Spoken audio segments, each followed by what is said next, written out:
When these persons are being selected, they are at least living in the community for some time or mingle, not waiting on some prayer mother or some person to wait from heaven to give them a vision, to tell them what's happening.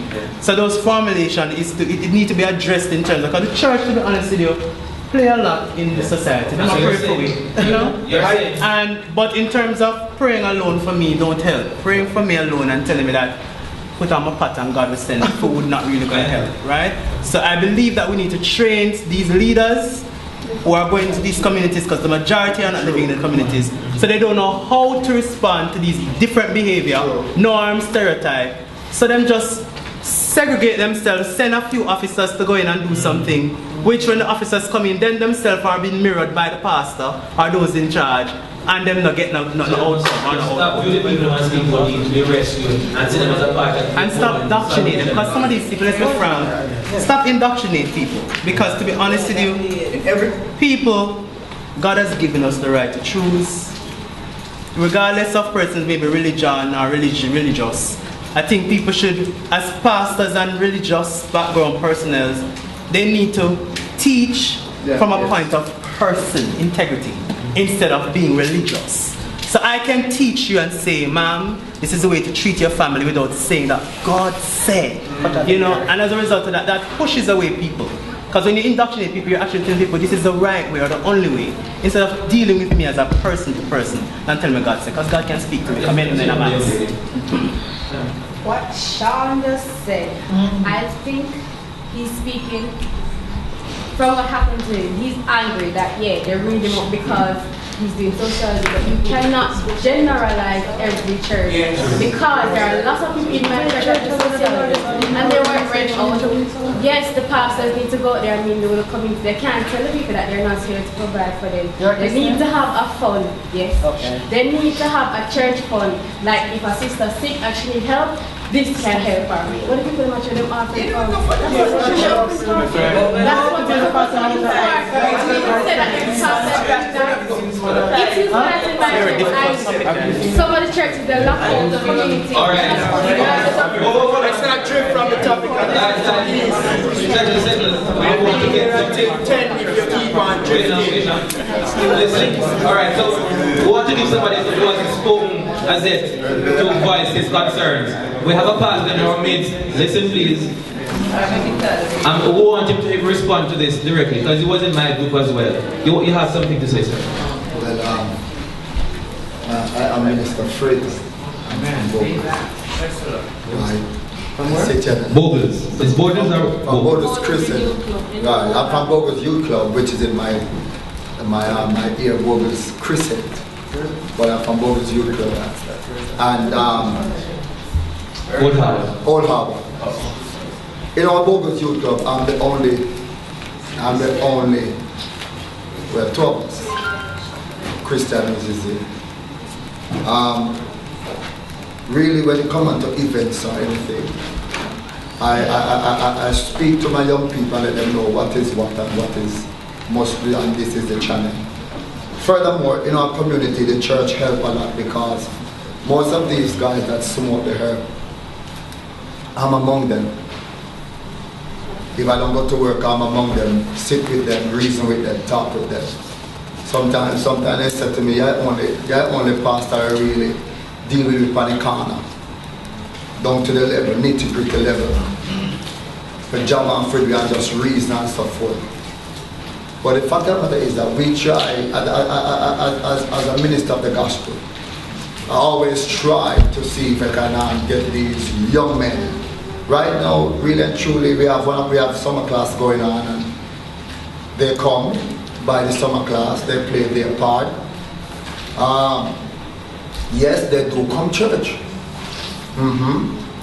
They do come church, they do support the ministry, because although because in spite of their behavior, we want them to come to the Lord. It might not be easy, but going out there and rock with them and reason with them and sit with them and drink with them and talk with them and play football with them, because sometimes I say, what kind of preacher that? So we put on my gear strong and kick ball with them, keep prayer meeting with them on the field too. So these are the ways that we do in our community that no police, no come like handcuff nobody. So we try, by the help of God, to get these guys to a place where they must be themselves. And not only that, but where security and help they are getting it. Alright. I know we have issues, but we want to get out some more stuff from your group. If you have any burning thing on What were the priorities? the priorities, yeah. Your group as well, the priorities. We're coming back to the priorities. I know you prioritize it. What would you prioritize? Yeah, The first number challenge 3. you face? We came up with a few, right? We had politics as one of the main priority. We had co-parenting as one of the main priority. We could use even illiteracy as one of the main priority that face. Unemployment is one of the next priorities. Just to name a few of them and so forth. Tell me, what do you mean by politics? Well, on the large scale of politics you face, if you notice in Jamaica, some communities are living in a political world, different political world. You know, this community is run by that politician, this politician give this person the head as a don, so you know, say him pay the don, they run off the community. You have some communities which they are strictly JLP, no PMP can come over for them border come say nothing too tough, and no JLP can go from PMP ends go say nothing too tough. Because you have this whole political warfare and so forth. I think, well, I don't really want to say it is, but correct me if I'm wrong. I think that was what really caused a part of what caused the Tivoli incursion last year, because it had something centered, political centered around it, and if it wasn't for politics, you know, that wouldn't have happened, but, you know, I am wrong, someone correct me. So okay, is that avenue that you just want to read and just take it in here? You finished with the priorities? Yeah, if you have any, you can just... Right, we're from the same group. Okay, and when we prioritize, we look at poor parenting. That's one of the greatest problems we are facing. Socialization, the way that we are socialized and stigmatized. Also, great illiteracy and education was also to some of those categories that we look at a big problem to us as young people. And unemployment. While young people are trained by Artus NTA, they are still unemployed, although they are employable. So that's how we prioritize. And the socialization and stigmatization, Sean, can you talk about that a little? All right. Socialization is to believe that once you're uptown, you're better than I have who are downtown or rural. And once you wear a particular clothes, you automatically underprivileged, or which in Spanish town, once you wear a green kerchief hang out of your pocket, you know that you're aligned to a particular gang. If you wear an orange kerchief in your back pocket hanging out, the police will say you're affiliated too. And this is what police have said to me when I asked them, why is it that you pick up someone who had a green kerchief? He said that these gangs, that's how they mark themselves. They tell you who they are and what boundaries you should not cross. Also, if you're from Tivoli Gardens, everybody will say to you that, oh yeah, JLP. Right, and they are expecting you to be JLP because that's a green area. While if you're from De La Vega City, you're expected to be orange. So these are some. Pardon? I'm not thinking what's a JLP. Oh, Jamaica Labour Party. So these are political, two main political parties in Jamaica. The stigmatization is that once you're coming out of a poor home, you're not expected to become nothing good. And the parents also sometimes teaches you that your workplace like you're no good pooper. So even the words that you say to your kids, and you go into the schools, when you go to the schools, you know, and the stigma, let me talk about the stigma. You have 4 schools downtown on North Street, and the only ghetto school down there is Trinity. KC is not a ghetto school, George's is not a ghetto school, Alpha is not a ghetto school, because those are traditional high school, and all of those schools encircle Trinity, but Trinity is the ghetto school. So the way that you're stigmatized also is a very big problem for us as young people, and you function accordingly. Now you're living in Cherry Gardens, which is uptown. They're not going to come and put a police post at your community.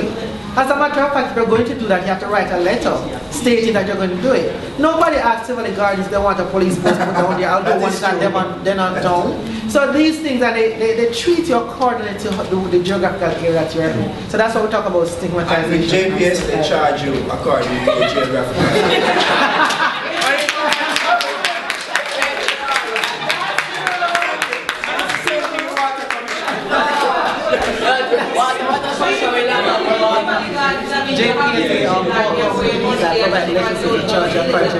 To this geographic area. No.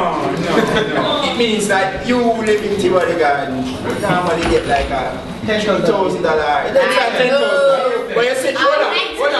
I get to be like No, that's because you pay bill early. You see me? No, and I've known somebody who pays their bill early, and because they pay the bill on time, the next bill that comes was $22,000, and the next one that comes was $35,000. That's somebody who has But you see the mere fact that they pay the $22,000 without a question, means that they have it. So the error, I'm going to make again and again and again until you query.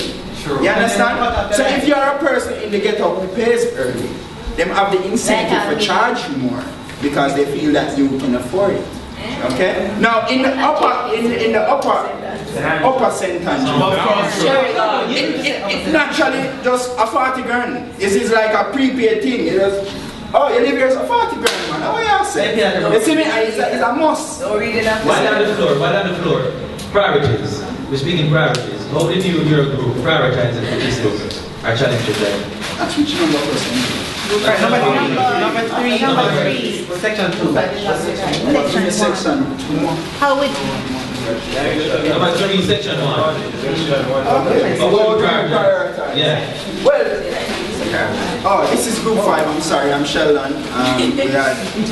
We had a lot of people in our group, like Arville. Arville walked from the Union Gardens to yours. Right, and there was a Cadian, but he left. he left? Yes, Cadian, but he left. The tall guy that was in the clash. The tall youth named Cadian. The names are names. Okay, anyway, moving along. Well, for one, right now, my main priority, it was crime and violence, but right now it's